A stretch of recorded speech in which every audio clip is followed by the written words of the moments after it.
ఇస్తలేవంటే ఉత్తగానే వచ్చినామా dialogue చెప్పినామంటే Kaleshwaram కూలిపోయింది, ఇదే dialogue. అలా రాహుల్ గాంధీ మాట్లాడినా రేవంత్ రెడ్డి మాట్లాడినా 1,00,000 కోట్ల అవినీతి అంటారు. కాళేశ్వరం కడతానికే 1,00,000 కోట్లు కాలే, అవినీతి 1,00,000 కోట్లు ఎట్టవుతుంది?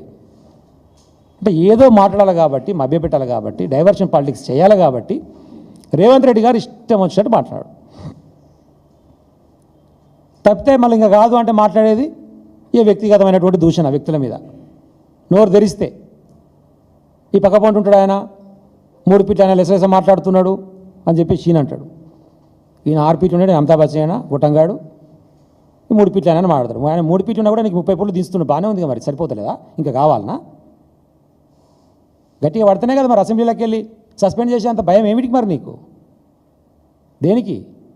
ప్రజా ఉద్యమాల్లో పనిచేసి, విప్లవోద్యమాల్లో పనిచేసి, తెలంగాణ ఉద్యమాల్లో పనిచేసి 10 సంవత్సరాలు ఉమ్మడి నల్గొండ జిల్లాను అభివృద్ధి పదంలో ముందుకు తీసుకుపోయి నికార్సైన మగపిని కలిగినటువంటి తెలంగాణ బిడ్డగా తెలంగాణ ఉద్యమంలో ఉన్నటువంటి జగదీష్ రెడ్డిని పట్టుకొని నీ ఇష్టం వచ్చిన మాట అయిపోయింది. ఇక లేదంటే కేటీఆర్ గారికి ఒక నోటీస్ ఇస్తా, మళ్ళీ ఇప్పుడు స్థానిక సంస్థల ఎన్నికలు వస్తున్నాయి కాబట్టి మళ్ళీ డైవర్షన్ పాలిటిక్స్ చేస్తా, మళ్ళీ పిలిపిస్తా, లేదంటే హరీష్ రావు గారి మీద నా చవాకులు వెళ్తా, లేదంటే కేసీఆర్ గారి గురించి ఉరిదీయాలి. కేసీఆర్ ఏందిరా, ఎవరిని ఉరిదీయాలి? నిన్ను కదరా ఉరిదీయాల్సింది.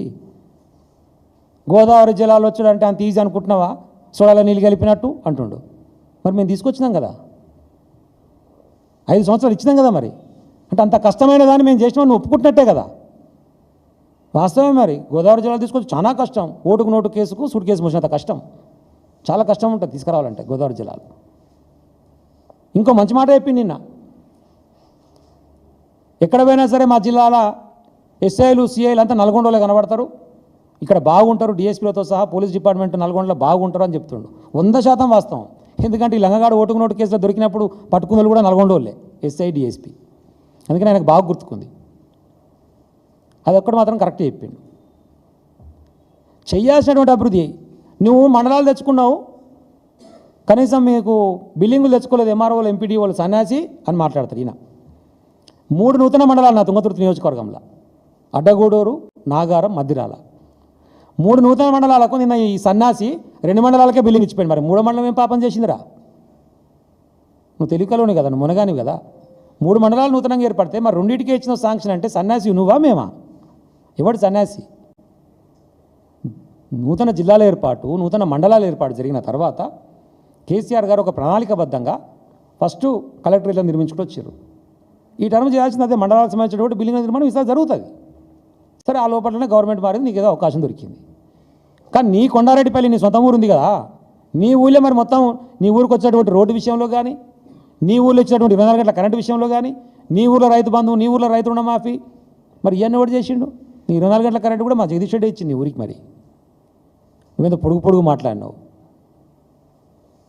అక్కడ ఉన్నటువంటి రైతు రుణమాఫీ జరగలేదని చెప్పేసి కవర్ చేయడానికి పోయినటువంటి మహిళా జర్నలిస్ట్ మీదనే కదా నీ ఊరిలో పెట్టేసి వాళ్ళ మీద దాడి చేపించే ప్రయత్నం చేస్తావు. ఎంత దయనీయమైన పరిస్థితి అంటే, అసలు జగదీష్ రెడ్డి గారికి ఏం లేదట, అప్పుడు గంజికే లేకుండా ఇప్పుడు బెంచ్ తిరుగుతుంది. 2 తప్పే. ఎందుకంటే ఈయనకు బెంచ్ కూడా లేదు జగదీష్ రెడ్డికి, అది కూడా తప్పే. పక్కనే ఉండే మరి, పక్కపంటి 10 కిలోమీటర్లే నేను మీటింగ్ కానించి. మరి పోయి చూసేస్తే అర్థమవుతుండే కదా ఆయనకు ఉన్నటువంటి భూములు ఏందో, ఆయనకు ఉన్నటువంటి గడేందో.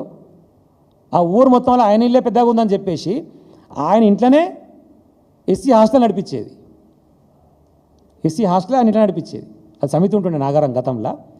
అంత పెద్ద ఇల్లు, పెద్ద కుటుంబం, ఆయన భూస్వామి. నీ ఊరికి పోయి చూద్దాం పారాదు, నీ ఊరికి పోయి చూద్దాం. నువ్వు వేడికెళ్ళి వచ్చినావు, గోడల మీద రాతలు, గోడలు దుంకుడు, తర్వాత స్క్రీన్ ప్రింటింగ్. నీ బతికెంత మరి? నువ్వు వేడికెళ్ళి వచ్చినావు, సరే అదృష్టం కలిసి వచ్చి ముఖ్యమంత్రి అయినావు. ఆయన ఈ రోత మాటలు, రోత డైలాగులు మానవాయిగా. ఏదైనా మాట్లాడితే వ్యక్తిగతమైన దూషణ, అది కేసీఆర్ గారి గురించి మాట్లాడినా, కేటీఆర్ గారి గురించి మాట్లాడినా, ఇంకో వ్యక్తి గురించి మాట్లాడినా, ఈయన మాట్లాడుతున్నాడు. ఈయనకేం లేకుండే చాలా సంపాదించి చూద్దాం పారు జగదీష్ రెడ్డి అని. అరే మేమన్నాడు కాదు నాయన, నీ పక్కపండి నిలబడ్డాడు కదా స్థానిక శాసనసభ్యుడు. మొన్న వీడియో వైరల్ అయ్యి చూసినావు కదా నువ్వే. వాణి దుకాణం వల్ల కూర్చోబెట్టుకొని పైసలు అడుగుతుంటే కళ్ళ ముందర కనపడ్డది కదా, మొత్తం వైరల్ అయింది కదా. వాని పక్కపండి నిలబెట్టుకొని ఈయన వీడియో వైరల్ అయింది, ఈయన వీడియో వైరల్ అయింది. ఈడు దొంగే కదా. కాబట్టి వీళ్ళిద్దరు జగదీష్ రెడ్డి గారి గురించి మాట్లాడతారు. అది ఏమన్నా ముద్దుకుందా ముచ్చట? దయాల వేదాలు వలించినట్టు ఉంది ముచ్చట. ఓటుకు నోటు దొంగ, వైన్ షాపులు దొంగ, ఇద్దరు పక్క పొంటిలు పడి మాట్లాడుతారు. వీళ్ళ విమర్శించేది. అడిగిన ప్రశ్నలకు సమాధానం చెప్పమని అంటున్నాం మేము. మా నియోజకవర్గాల్లో జరిగినటువంటి అభివృద్ధి విషయంలో కానీ, మా జిల్లాలో జరిగినటువంటి అభివృద్ధి విషయంలో కానీ, కేసీఆర్ గారు తెలంగాణ వ్యాప్తంగా చేసినటువంటి అభివృద్ధి విషయంలో కానీ మాట్లాడదామంటే మొన్న సవాల్ విసిరిండు. మరి రావే నాయన అని చెప్పేసి కేటీఆర్ గారు వస్తే క్లబ్లకు పబ్లకు రాను అని చెప్పి డైలాగ్ చెప్పికిండు. వీని జీవితం స్టార్ట్ అయింది క్లబ్లతో పబ్లతో. అన్ని క్లబ్ల మెంబర్షిప్ ఉన్నది. జూబ్లీస్ క్లబ్కు సంబంధించినటువంటి బతికే కదా, నీ బతికే ఆడికెళ్ళి స్టార్ట్ అయింది కదా. జూబ్లీ సొసైటీలో ఆ ప్లాట్ తీసుకొని మిగతా ప్లాట్ ఉండాల్సిన బ్లాక్మెయిల్ చేసుతూనే కదా నీ దందా స్టార్ట్ అయింది. నువ్వు క్లబ్ల గురించి పబ్ల గురించి నేను రాను క్లబ్లకు పబ్లకు అని మాట్లాడతాడు. ఈయన శుద్ధపూసట ఈయన మాట్లాడతాడు. పారిపోయిండు. నిన్న కొత్త సవాలు, నాగార్జున సాగర్ డ్యామ్ మీదకి వస్తారా సవాల్ విసురుతున్నా చర్చిద్దామట. మళ్ళీ నాగార్జున సాగర్కి మారింది వెన్యూ. ఏడికి పోదామని చెప్పి మరి ఏడైనా మాట్లాడదాం. ఊర్లలోకి పోతే అదే నాగార్జున సాగర్ డ్యామ్ మీదకి పోతే ఇందాక చెప్పారు, రాజవారం మేజర్ కానివ్వండి, ముదిమాణిక్య మేజర్ కానివ్వండి, సూర్యపల్లిది కానివ్వండి, జానపాడిది కానివ్వండి, కట్టి 60 సంవత్సరాలు అవుతున్నా కూడా చివరి ఊరికి ఎన్నడూ వాటర్ పోలే.